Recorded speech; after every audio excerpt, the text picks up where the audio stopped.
there's all these ways in which we're kind of making decisions and then looking to make sure that we've made the best one. Um, and society, I mean, humans haven't changed that much, okay? Like, so our traditional societies figured some stuff out for how to make these systems work pretty well for people, Mm. even if they didn't create like perfectly liberated individual subjects who would all find their own unique frontier and take on the world and never need governments and never, have to deal with any kind of obligation. Um, they didn't do that, but they did make people who were able to move seamlessly between different eras of human development. And that's essentially the task. That's the gift that you can be given by your culture, is an intact way of moving through the different eras within a human life.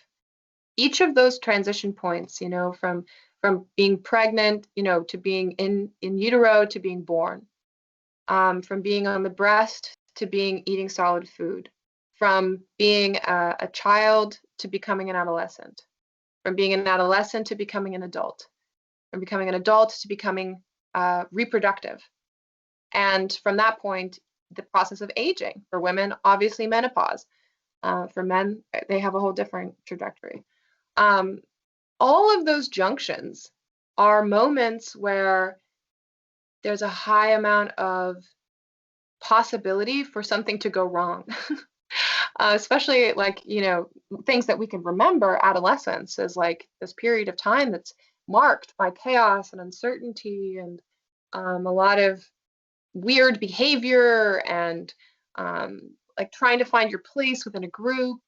And it can either go really well for you or really terribly for you. But either way, it's going to imprint deeply on who you end up becoming for the rest of your life. And if you grow up in a society that is intact, in a culture that is intact, there's often moments of ritual that mark these transitions, that allow for you to be initiated so that there's some container, there's some structure. So you're not just flailing, trying to figure it out yourself and making a lot of mistakes along the way. Mistakes, while you may not, be totally to blame for them in some sense, they still weigh on your conscience if there were bad consequences. I mean, I think in some senses that like moral structures and, rituals within society, they're actually helping you. They're offering you the opportunity to not feel guilt and shame for having done things that hurt people. And when you don't have those structures, when you don't live a moral life, you end up hurting people either inadvertently, because you're poly and you want to sleep with lots of people, and those people that you're sleeping with get attached to you, but you are not very attached to them. And so you end up inadvertently hurting them. But you're poly, so it's okay. It's fine for you to do that, right? And it's like, well, is it really okay? Are you actually okay with that? Are you okay with the fact that you're just like going one by one, like breaking all of these hearts? Um, maybe that speaks to something else with you, right? That that you're not empathetically involved with the people who are empathetically involved with you. Mhm. And I mean, that's just a particular example and a bit of a straw man in some sense, because that's just a stereotype of a kind of polyamorous person. But I don't know. I guess as I got older, I realized that um, when I behave in ways that hurt other people, I carry that with me on my conscience, and it is a kind of karmic burden. It's a kind of suffering, and because I don't have a God, I don't have a religion. There's no way for me to cleanse myself. I'm like, Mm. where do I go to be forgiven? Like the most I can do is say, well, Raven, you didn't have all the information. You were young, you were naive, blah, blah, blah. But does that really get those last little pieces of guilt and shame that sit with you when you know you've done something wrong? It's not sufficient. You can't really um, fully in an internal way forgive yourself completely. It's like we want something outside of ourselves, some sort of authority to say, you know, you are forgiven, you are clean now, and you can go and live in the world without carrying this burden. I don't know, and that's like, maybe that's getting into weird territory, but So yeah, I mean, I don't come from any kind of religious structure, and I've always been very anti against organized religion. But I definitely feel like there's not sufficient frameworks that have been developed yet to replace a lot of the things that religion as a technology provided Mhm. for people. Atonement being one of them, right? So how do you atone for what you've done to other people? I think even knowing that you hurt yourself, for example, can be something that stays with you for a long time. It can be hard to get over.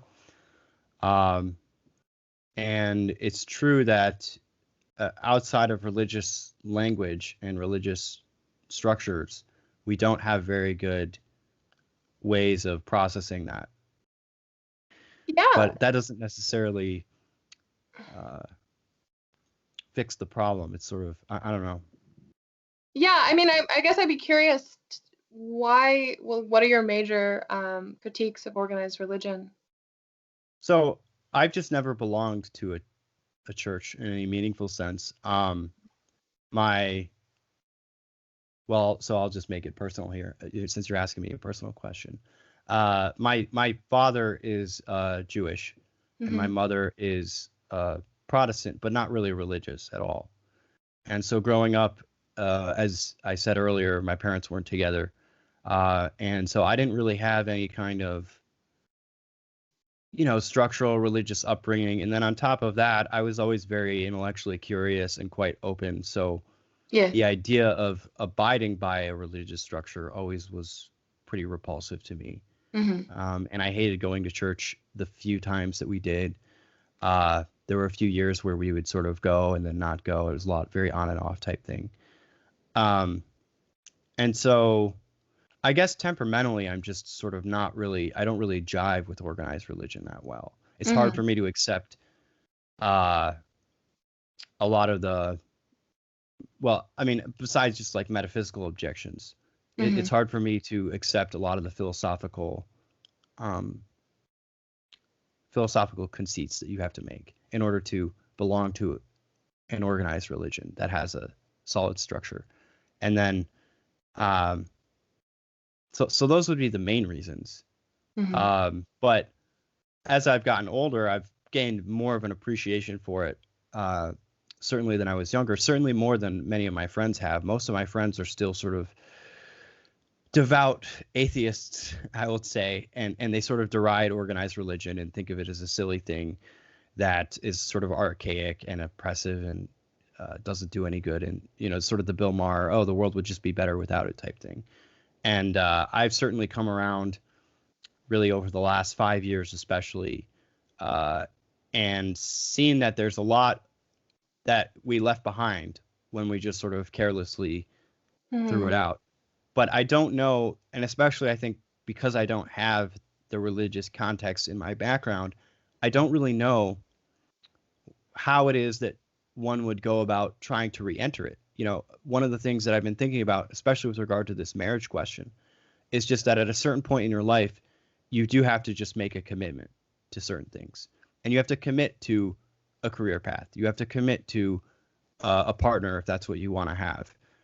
And I think religion is similar to that in the sense that at a certain point you have to commit to a kind of belief system to to stratify your world and to make it through. I'm personally am committedly non-ideological, for example, so I really like to try to stay as much as possible in this sort of liminal space when thinking about things, and I resist the temptation to fall into different kinds of ideological camps. But there's a penalty to that, which is that there's a sort of um, you sort of remain mercurial. There's a certain type of um, development that doesn't take place when you refuse to make sacrifices on certain things. And so I'm unclear at this point in my life whether or not there is such a thing as staying truly non-ideological. Or maybe the ideology that I follow in practice is just not something that I've articulated yet. I don't know. But I feel like religion is the same way. I'm not sure. Maybe it would be better for me to just, I don't know, convert to some religion. Some people say, look, if you need an organized religion in your life, well, that just means you're like a weak person. You just like don't want to have to think about things too hard. And I can see that argument, but I'm not sure that that's exactly the case.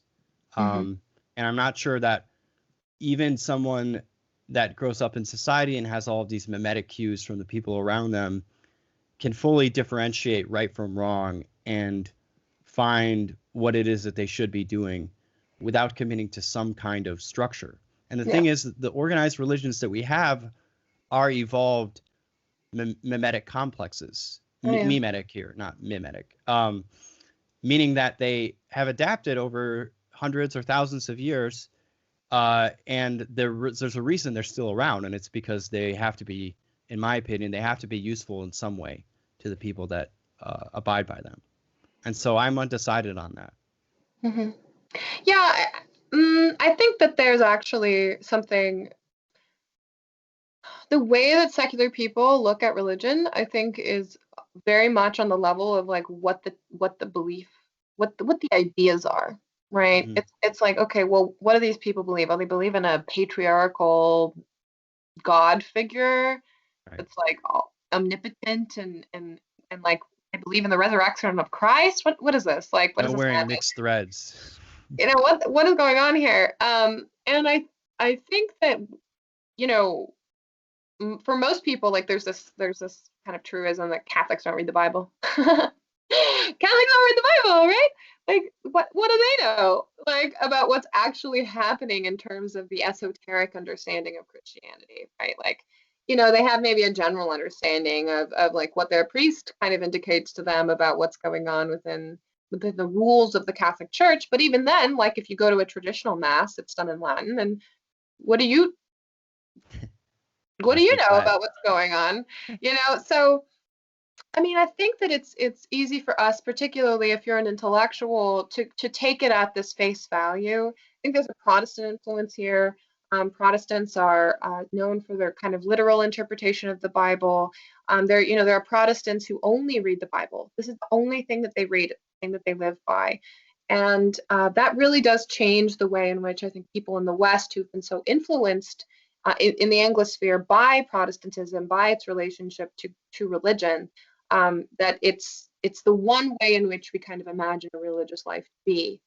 But as I've been learning, I've started reading the Bible over the summer because I realized, once I got over my stigma, basically, that I had against religion, I realized that this text was just so important for like so much of the thought in Western philosophy. I was like art and literature and everywhere. Like everything, right?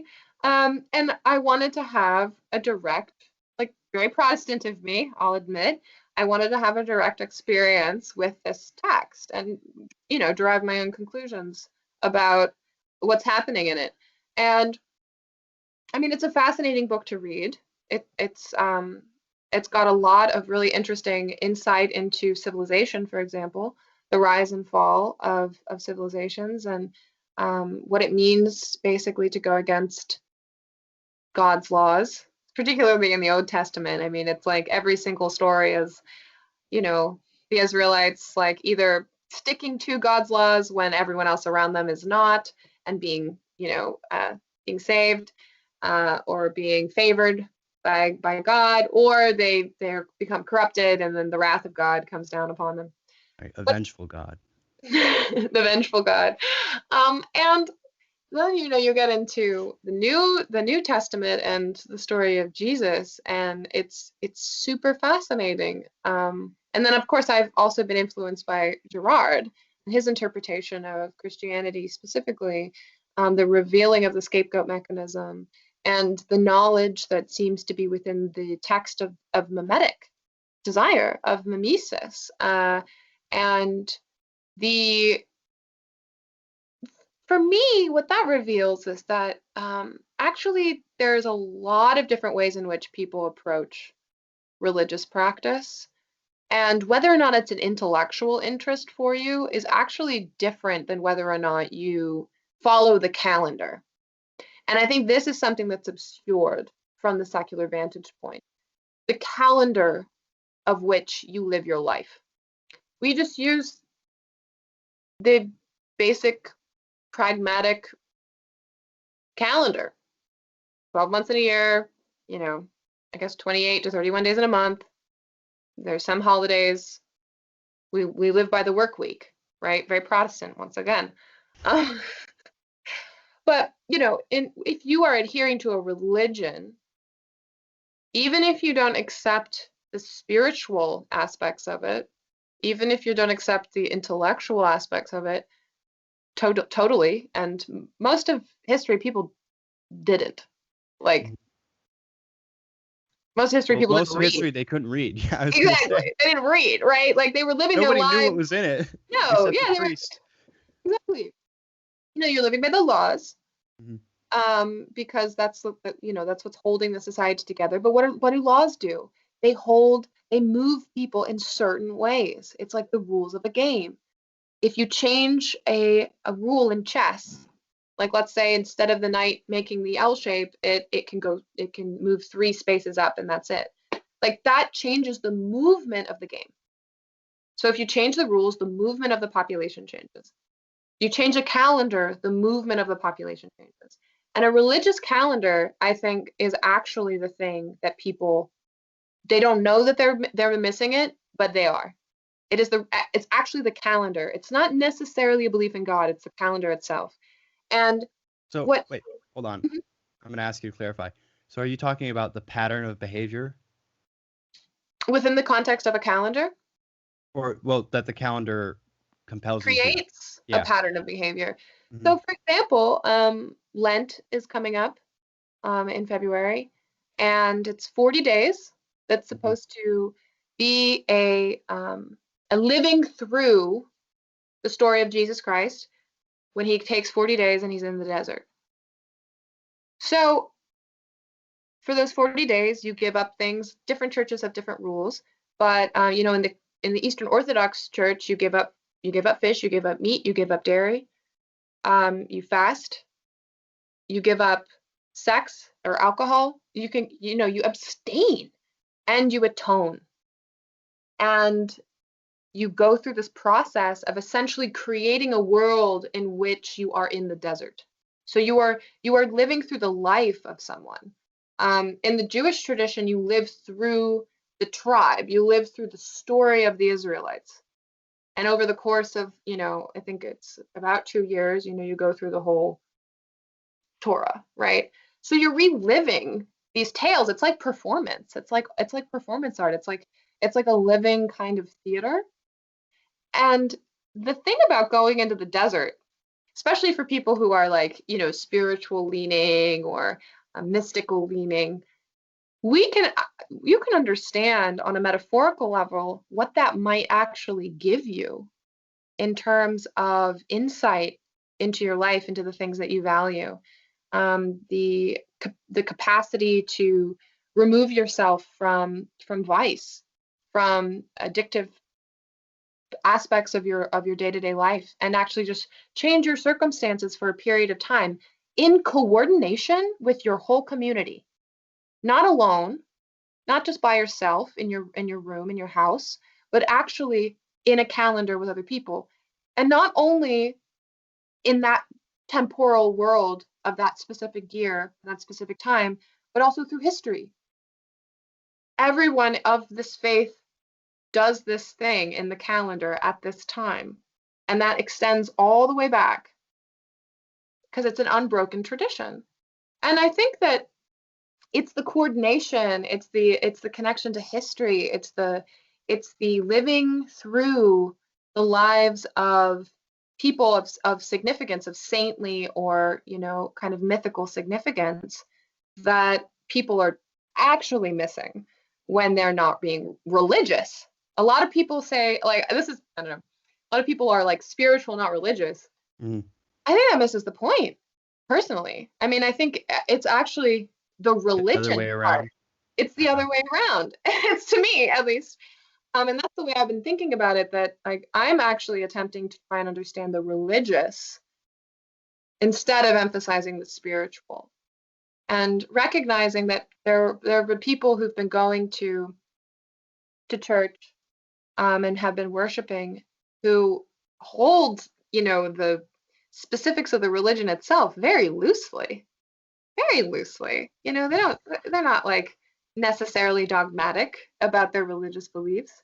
Um, it's, and so it's not necessarily about, yeah, the metaphysics itself. And, with a religion like Christianity, actually the metaphysics is highly malleable, super malleable for a religion. Like, you can really go in a lot of different directions with Christianity that you can't go in other religious structures. So even if you do have an intellectual interest, there's actually a lot of places that you can take it. But you don't need to accept a creator God. I certainly don't.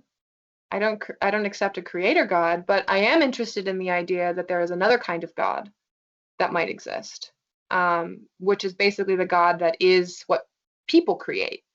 And I don't know. So those are kind of my exploration of religion, and the calendar being the key thing here that does not get emphasized nearly enough, in my opinion.